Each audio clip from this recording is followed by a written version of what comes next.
If ever a race can define a career, it was the 1986 WS Cox Plate. And Bonecrusher races. The words still bring a tingle to the spine, reviving memories of a racehorse who displayed grit, determination and courage every time he took to the track.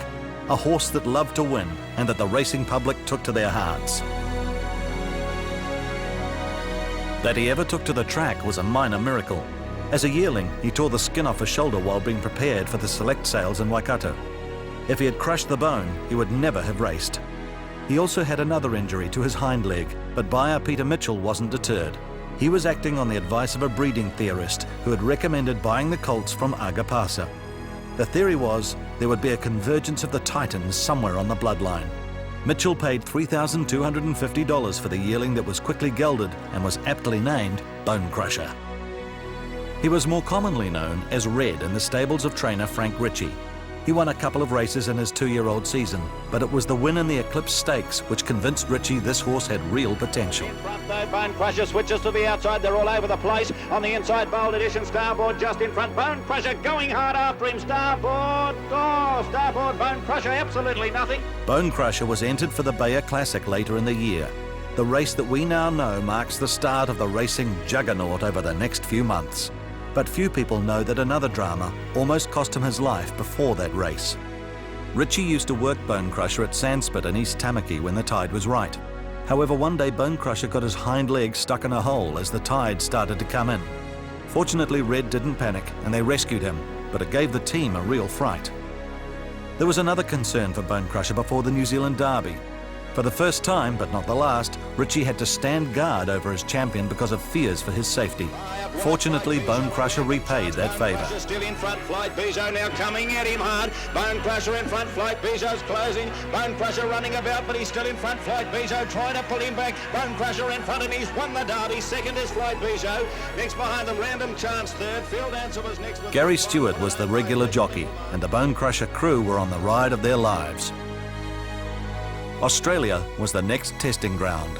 He'd failed to impress on an earlier quick visit. Now the Australians were about to become converts as Bonecrusher claimed the Tancred Stakes. Look at Bonecrusher. Bonecrusher down the outside is coming home right over the top of them. Rand and Raven, Bonecrusher won the Tancred. What a performance. The following week, it was the AJC Derby. And once again, the Ritchie crew had to provide round-the-clock surveillance on their rising champion. Further out, Bonecrusher taking an age to get going. Easter is going with him, and on the extreme outside, Handy Proverb. 150 out, Tierra Ristas the leader. They're coming from all directions. It's Bonecrusher, Handy Proverb and Drawn. Bonecrusher put his head in front. He's got a great big heart. Bonecrusher, he'll win the Derby. Bonecrusher, too good. Look at the photo. Bonecrusher was tired after the Tancred, and the team knew how much it took to win the Derby. So it was time to go home and freshen for another spring raid across the ditch, this time in Melbourne. The first race was the Underwood Stakes at Caulfield. The odds reflected the growing popularity in Victoria of the horse that was everyone's favourite. The Caulfield Stakes was added to the trophy cabinet 2 weeks later, and then the build-up started for the Cox Plate. The anticipation in Melbourne was electrifying. He was even named Sporting Ambassador for New Zealand. Bonecrusher seemed invincible, but there was one threat on the horizon. Another New Zealand horse, our Waverley Star from the O'Sullivan stable. An epic contest was expected, and the participants delivered what will forever be known as the race of the century. He races up to our Waverley Star. 100 out. Bonecrusher, our Waverley Star. Stride for stride. Nothing in it. Our Waverley Star, the rails. Bonecrusher, the outside. And Bonecrusher races into equine immortality. It's hard to imagine the euphoria from that wonderful win could come crashing down within a few weeks.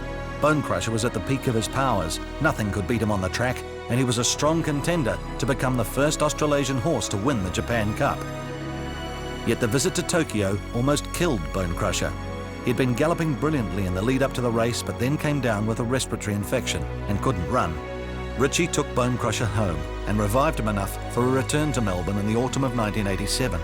The race was the Australian Cup, and his main opponent was At Talac, the Melbourne Cup winner from just a few months before.